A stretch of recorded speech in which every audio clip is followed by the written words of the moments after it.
Hello, Karen. So thank you for all your videos.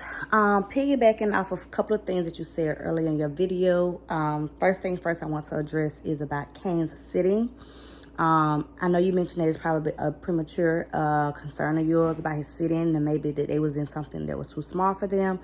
But no, they wasn't. When I first got them at 12 weeks old, the lady had told me that they had never been in a car. So we made sure for me to purchase the right crate just for them to ride in to, transport them home. So we did the measurements and all that good stuff according to the one that she had. So I got the medium size one. And then 2 weeks later, we purchased like the extra large crate for them. Now, when they go to bed at nighttime, they was not in their crates. We let them be out. Like we actually bought them like real little beds, and they slept on that at nighttime throughout the night, and they did really good on that. We only started putting them back in their crates. We was trying to like potty train them and like separate them more to, lessen down their separation anxiety. But I can definitely send you pictures of their crates after I'm done seeing this video, so you can kind of see what I'm talking about. The next thing I want to touch on is about Kane and his shyness and his nervousness. Now you can understand why I was like very, very, very adamant, and saying, my babies need training, they need training, they need training, they need training, they need to be in training, they need to be in training. Now you see I was very adamant about that because Kane is very shy, very timid, very jumpy, as you've seen for yourself. And I want to bring him out of that. I don't want him to be afraid of the world. I want him to be able to, follow commands the way he's supposed to, but have confidence at the same time. And like you said, not being too pushy, but to just guide him into it, till he understands that, I'm going to be okay and this is okay for me to do, going to do what mommy or whoever my trainer wants me to do. So that was a big one for me. Third thing is about the daycare. I heard about the daycare. Thank you for telling me about the dry shampoos and the, the waterless shampoos. Based it on the daycares. So here in Hinesville, I heard you saying like check about the daycare, see if they have like some type of, training still that goes along with it. Not just a daycare that's to where there's just a daycare.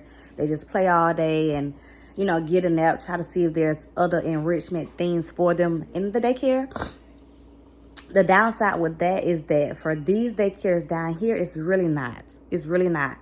That's my problem. That's another problem I'm going to run into because Hinesville is nothing like Atlanta, put it like that. In Atlanta, you can get everything, find everything you need. Down here, Hinesville is much, much, much smaller. Everybody has a very small, business that they're running. But I did find one that comes close to good as some of the things that you was asking, and it's called the Dog Stop. I called a couple of weeks ago. They do have a trainer, but their trainer is out. She had surgery, and she won't be back until, I think they said September, October. So that part is going to be a little risky because this is not Atlanta. By no means necessary. Now, when it comes down to their training, I do want to continue, of course, keep them in training. How that's going to happen is another tricky thing that I'm going to have to figure out, or that me and my husband will have to figure out, because we've talked to a couple of people here for training. Like one person we talked to, they do a board and train, but their board and train is for like 30 to 45 days. And it was going to cost us $400 to $800 for both. But her next class won't start until July. And we was like, no. We already in April. We cannot wait 3-4 months to put them in training because they're going to be older. They're going to be bigger. I don't want to wait that long. I wanted them to get some type of training right now today. That's what I wanted. So that was just one option. Then another option was, this guy has a company called Tactical K9. I talked to him about day count training. He does it, but it's $150 per dog per day I bring them. That's too much. I'm not going to pay you $250 for 2 dogs. And if I'm bringing them twice a week, that's $500. No. Not gonna work at all. When it falls to dogs, you know, me bringing both of them for day count was costing me $120, and that was for the both of them. Now I don't mind paying, you know, $120, you know, or a package price or whatever like that, you know, for day count for them, because that's more reasonable. But $250 for $2, and we only talking about this is only just for one day, not gonna work. So of course that's out of the way. So, and another thing is I don't want to do is that, you know, I watch your videos when you send them. I think you're very funny, especially when you're talking to them. But I don't want to continue to put them with different people, because I think it's just going to be harder for Kane to get adjusted. Like if I continue to put them with different people and they train with different people, you know, I don't want to do that. I don't want to keep mixing them up like that. So I'm going to try my best to try to keep them in training with you, because I do like the way that you're trained. And I can tell you're taking really good care of my babies, so I really do appreciate that. But I really don't want to switch up their training, like put them in training with somebody else and then they have to get acclimated, and then I don't know. You know, I'm just a real mama bear with that one, because everybody's not going to treat your baby like theirs. And excuse my language, but I'd be damned if I put my babies with somebody else and something happens to them or something go wrong and they not really care for my, like, we're like, listen, because I'll fight you about mine. I'm just one of those. I'm just saying. So this one I'm very particular about, where I put them and who I place them with.